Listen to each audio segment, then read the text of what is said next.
العظيم ونصلي ونسلم على رسول الكريم أما بعد قال الله تعالى في كلامه القديم والفرقان الحميد أعوذ بالله من الشيطان الرجيم بسم الله الرحمن الرحيم ويطعمون الطعام على حبه مسكينا ويتيما وأسيرا صدق الله العظيم وقال سيدنا مولانا محمد صلى الله عليه وسلم في حديثه الشريف فاطمة بضعة مني أو كما قال عليه الصلاة والسلام. புகழனைத்தும் அல்லாஹ் ஒருவனுக்கே உரித்தாகட்டும். இன்று மிக முக்கியமான ஒரு நாளாக இருந்து கொண்டிருக்கிறது. உலகம் போற்றக்கூடிய அன்னை ஃபாத்திமா ரலியல்லாஹு அன்ஹா அவர்களுடைய இறந்த நாள் இன்று. ரமலான் 12 ஃபாத்திமா நாயகி அவர்கள் இறந்த நாள். ரசூல் ஸல்லல்லாஹு அலைஹி வஸல்லம் அவர்கள் இறந்து சரியாக ஒரு 6 மாதத்திற்கு பின்பாக இறந்த அருமை மகள் அன்னை ஃபாத்திமா. ரசூல் ஸல்லல்லாஹு அலைஹி வஸல்லம் 2 விஷயம் சொல்கிறாங்க. முதல் விஷயம் சொல்லும்போது அழுத ஃபாத்திமா, 2வது விஷயம் சொல்லும்போது சிரிக்கிறாங்க.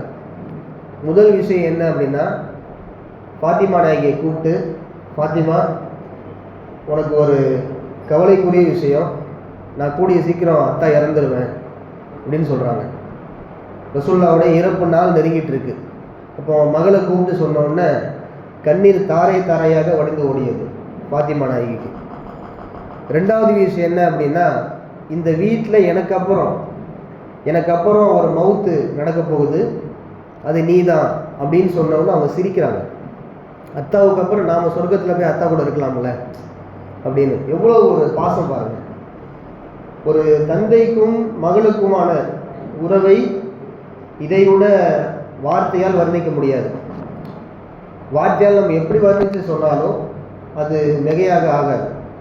அந்த அளவிற்கு ஒரு தந்தை மகளுக்குமான உறவை ரசூல் ஸல்லல்லாஹு அலைஹி வஸல்லம் அவர்களும் ஃபாத்திமா நாயகியும் நிகழ்த்தி காட்டினார்கள். நல்லா கவனிங்க. ரசூல் ஸல்லல்லாஹு அலைஹி வஸல்லம் ஃபாத்திமா நாயகி எப்படிலாம் ட்ரீட் பண்ணியிருக்கிறாங்க, எப்படி அவங்க அணுகுமுறையோடு இருந்திருக்காங்கன்னு பாருங்கள். நாமும் நம்ம பிள்ளைகளை எப்படி பார்க்கணும்னு தெரியும். ரசூலுல்லாஹ்வுடைய மனைவிமார்கள் மொத்தம் 11. பல சஹாபாக்கள் ரசூலுல்லாஹ்வுக்கு பழக்கம். இப்படி ரசூல் மீது அன்பை கொட்டக்கூடிய ஒரு சமூகமே இருந்துச்சு. ஆனால் ரசூல் ஃபாத்திமா நாயகி மீது மட்டும் தனி அன்பை காட்டினார்கள். ரசூலுல்லாஹ் எங்கேயாவது ஊருக்கு போனாங்க அப்படின்னா லாஸ்ட்டாக ஃபாத்திமா நாயகி கிட்ட சொல்லிட்டு தான் அவங்க கிளம்புவாங்க. எல்லாத்தையும் சொல்லிடுவாங்க. லாஸ்ட் விசிட் ஃபாத்திமா நாயகியுடைய வீடு. அங்கேருந்தான் ஊருக்கே போவாங்க. அவங்க ஊருக்கு போய் தேவையெல்லாம் முடிச்சுட்டு வந்தாங்க அப்படின்னா ஊருக்குள்ளே வந்ததும் முதல் போகிறது ஃபாத்திமா நாயகி வீடு தான். மனைவிமார்கள் வீடு கூட போக மாட்டாங்க. அதுக்கப்புறம் தான். இப்போ பாருங்கள், எந்த அளவுக்கு அவங்க உள்ளத்தில் எந்த அளவுக்கு இடம் கொடுத்துருந்தா இந்த மாதிரி காரியங்கள்லாம் செஞ்சுருப்பாங்க. மகள் மீதான அளப்பரிய அன்பு, ஒரு அதீத அன்பு. அந்த அதீத அன்பின் வெளிப்பாட்டில் தான் நாயகம் இப்படி ஒரு வார்த்தையை சொன்னார்கள். ஃபாத்திமத்து பில்அத்து மின்னி, என் மகள் ஃபாத்திமா என் ஈரக்குலை துண்டு என்று சொன்னார்கள். ஈரக்குலை இருக்கா இல்லையா? குழந்தையை கொஞ்சம் போது நம்ம சொல்கிறோம், என்னுடைய ஹார்ட் அவங்க, என்னுடைய உலகம் எல்லாம் சொல்கிறோமா இல்லையா? நம்ம வார்த்தையால் வர்ணிக்கிறோம் பாருங்கள், நமக்கு பிடிச்சவங்கள. அந்த மாதிரி ரசூலுல்லாஹ் தன் அருமை மகளை இப்படி வர்ணிக்கிறாங்க, என் ஈரக்குலை துண்டு ஃபாத்திமா. இது ஹதீஸ்ல வரக்கூடிய வசனம். ரசூல் ஸல்லல்லாஹு அலைஹி வஸல்லம் யாருக்கும் கொடுக்காத ஒரு பட்டத்தை ஃபாத்திமா நாயகி கொடுத்தார்கள். என்ன தெரியுமா அது? ஃபாத்திமத்து சய்யிதத்து நிசாஇ அஹ்லில் ஜன்னா. வெள்ளிக்கிழமை மிம்பர் படியில் நாம் ஓதக்கூடிய குத்துபால இந்த வரி வருது. ஃபாத்திமத்து சய்யிதத்து நிசாஇ அஹ்லில் ஜன்னா. சுவனத்து தலைவிகளின், சுவனத்தினுடைய பெண்களின் தலைவி ஃபாத்திமா என்ற பட்டம் யாருக்குமே ரசூலுல்லாஹ் கொடுக்கல. மனைவிமார்கள் இருக்கிறாங்க. அன்பிற்குரிய மனைவி ஆயிஷா நாயகி இருந்தாங்க, இந்த பக்கம் ஹதீஜா நாயகி இருந்தாங்க. இது அல்லாமல் பல மனைவிகள், எத்தனையோ சஹாபி பெண்மணிகள். யாருக்குமே இந்த பட்டத்தை ரசூல் ஸல்லல்லாஹு அலைஹி வஸல்லம் கொடுக்கல. தன் மனைவி, தன்னுடைய மகள், அருமை மகள் ஃபாத்திமாவுக்கு மட்டுமே இந்த பட்டத்தை கொடுத்தார்கள். சுவனத்து பெண்கள், கோடான கோடி பெண்களுக்கு என் மகள் ஃபாத்திமா எப்படி இருப்பாங்க? தலைவியாக இருப்பாங்க. இந்த பெருமை ஃபாத்திமா நாயகிக்கு மட்டுமல்ல, ஃபாத்திமா நாயகியினுடைய பிள்ளைகளுக்கும் உண்டு. அவங்களுக்கு ஒரு பட்டத்தை கொடுத்தாங்க ரசூலுல்லாஹ். என்ன பட்டம் தெரியுமா? வல் ஹசனு வல் ஹுசைனு சையிதா ஷபாபி அஹ்லில் ஜன்னா. இந்த வரியுமே நம்ம குத்துபால சொல்லுவோம். ஹசனும் ஹுசைனும் சொர்க்கத்தில் இருக்கக்கூடிய வாலிபர்களுக்கு தலைவர்கள். பாருங்க, பெண்களின் தலைவி ஃபாத்திமா, சோனத்தில் நாளைக்கு இருக்க போற வாலிபர்கள் யங்ஸ்டர்ஸினுடைய தலைவர்கள் யார்? ஃபாத்திமா நாயகியின் அருமை மகன்கள். இதெல்லாம் சொல்லிட்டு அலி அலிலாம் இருக்காங்க பாருங்க, அவங்களுக்குமே ஒரு பட்டத்தை கொடுத்தாங்க. ஒரு குடும்பமே சிறப்பு பெற்ற ஒரு குடும்பம். ஃபாத்திமா நாயகி, அவங்க கணவர் அலி, அவங்களுடைய பிள்ளைகள் ஹசன் ஹுசைன், இன்னொரு குழந்தை இருக்கு மொஹ்சின் அப்படின்ட்டு, 3 குழந்தை அவங்களுக்கு. அப்போ அலிலாம் சொன்னாங்க, என் அறிவு பார்த்தீங்க அப்படின்னா கடல் மாதிரி. ரசூலுல்லாஹ் சொன்னாங்க, என் அறிவு கடல் மாதிரி, ஒரு நகரம் மாதிரி. அந்த நகரத்தினுடைய வாசல் அலி ரலியல்லாஹு அன்ஹு அப்படின்னு சொல்லி அறிவுக்கு, நாலேஜுக்கு எனக்கு அப்புறம் அலி தான் அப்படின்னு சொன்னாங்க. ஒரு குடும்பத்தையே ரசூலுல்லாஹ் இவ்வளவு ஒரு பேரும் புகழை கொடுத்தார்கள் என்று சொன்னால் எவ்வளவு அவங்க பரம்பரை எப்படி வாழ்ந்திருப்பாங்க, உலக மக்களுக்கு எப்படி பிடிச்சிருக்குன்னு பாருங்க. ஃபாத்திமா நாயகி சாதாரண பெண் அல்ல. வாழ்ந்தது என்னமோ 33 வருஷம்தான். ஆனால் உலகம் இன்றளவும் பேசிக்கொண்டிருக்கிறதா இல்லையா? எப்படிப்பட்ட வாழ்க்கையை அவர்கள் வாழ்ந்திருப்பாங்க? சாதாரண வாழ்க்கை அல்ல. இன்று ஃபாத்திமாக்கள் பல பேர் இருக்கலாம், ஆயிஷாக்கள் பல பேர் இருக்கலாம். ஆனால் உண்மையான ஃபாத்திமாவாக ஆயிஷாவாக இருக்கின்றார்களா? ஃபாத்திமா நாயகின் வெட்க உணர்வு அல்லாஹ், அவங்க வெட்க உணர்வு மாதிரி யாருக்குமே இருக்காது. அந்த ஷை டைப் இருக்கு பார்த்தீங்களா, அது ஃபாத்திமா நாயகிக்கு ரொம்ப அதிகம். அவங்க தங்கச்சி ஒருத்தங்க, அஸ்மா பின்த் உமைஸ் அப்படின்னு சொல்லப்படக்கூடிய தங்கச்சி ஒருத்தங்க, அஸ்மா கிட்ட சொல்றாங்க, அஸ்மா, நான் இதுவரை என்னுடைய வாழ்க்கையில் அந்நிய ஆண்களின் கண்ணில் நான் பட்டதே கிடையாது. ஒரு அந்நிய ஆண் கூட ஃபாத்திமா இப்படி தான் இருப்பாங்கன்னு யாருமே சொல்ல மாட்டாங்க. நான் அவ்வளவு மறைந்து வாழ்ந்திருக்கிறேன். நாளை நான் இறந்தாலும் கூட, நான் மையத்தாக ஆகிவிட்டாலும் கூட என் கஃபனை யாரும் பார்த்து விடக்கூடாது. எனக்கு கஃபனில் கூட உடம்பு தெரிஞ்சிடும். கஃபனில் கூட உடம்பு ஒரு விதமாக இருக்குன்னு தெரிஞ்சிடும்.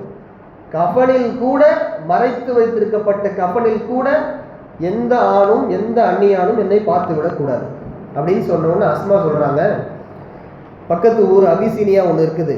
அந்த அபிசீனியாவில் என்ன பண்ணுவாங்கன்னா, யாராவது இறந்துட்டாங்க அப்படின்னா அவங்கள கஃபன் பண்ணி மேலே ஒரு துணியை போட்டு கொண்டு போவாங்க அப்படின்னு சொன்னோன்னா ஃபாத்திமா உடனே சொல்கிறாங்க, ரலியல்லாஹு அன்ஹா, அதே மாதிரி என்னையும் பண்ணுங்க. என்னை கஃபன் துணி போடுங்க, மேலே ஒரு துணியை போடுங்க, ஒரு பெட்டி மாதிரி உருவாக்குங்க. அன்னைக்கு ஃபாத்திமா நாயகி ஆரம்பித்து வச்ச அந்த சுன்னத், அந்த பழக்கம் உலகம் தொன்று தொட்டு இன்று வரையும் ஃபாலோ பண்ணிக்கிறது. இன்னைக்கு சந்தூர்பேட்டில் போகிறோமா இல்லையா? சந்தூர்பேட்டில் நாளைக்கெல்லாம் போகிற இருக்கிறோம். எல்லாம் யோசிச்சுக்கோங்க. இது யாருடைய வழி? அன்னை ஃபாத்திமா நாயகியுடைய வழி. என் உடம்பை எந்த அந்நியானும் பார்த்துவிடக் கூடாது என்கின்ற அந்த இறை அச்சம். வாழும் போதும் என்னை யாரும் பார்த்ததில்லை. கஃபன் துணியில் நான் மையத்தாக கிடந்தாலும் சரி, எந்த அந்நியானின் கண்ணிலும் நான் பட்டுவிடக் கூடாது அப்படின்ற அந்த வெட்க உணர்வை அல்லாஹ் கபூல் செய்தா பாருங்க. அதுதான் அவங்க இறையச்சவாதின்றதுக்கான பெரிய அடையாளம். ஃபாத்திமா நாயகியை போன்று ஒரு அருமை பெண்ணை இந்த உலகம் பார்க்கிறார்.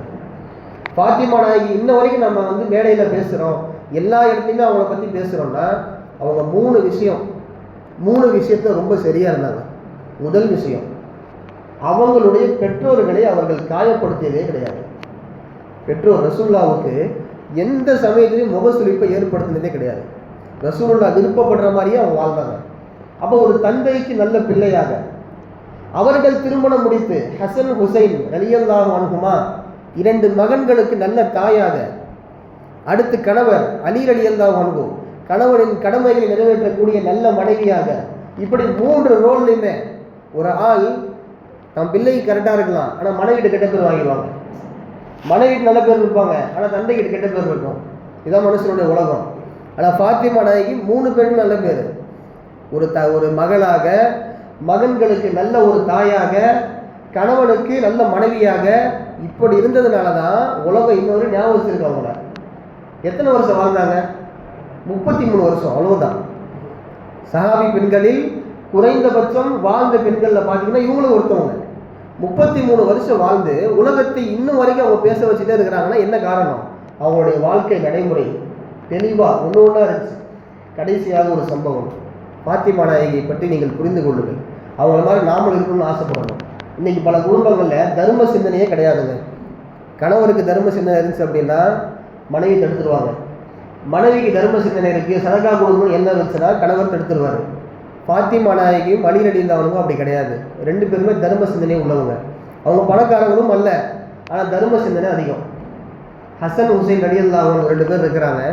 இவங்களுக்கு நோய்வாய்ப்பட்டுறாங்க. பிள்ளைகளுக்கு குணம் ஆகணும் அப்படின்றதுக்காக நோய் சரியாகணும் நோன்பு வைக்கிறாங்க ரெண்டு பேரும்.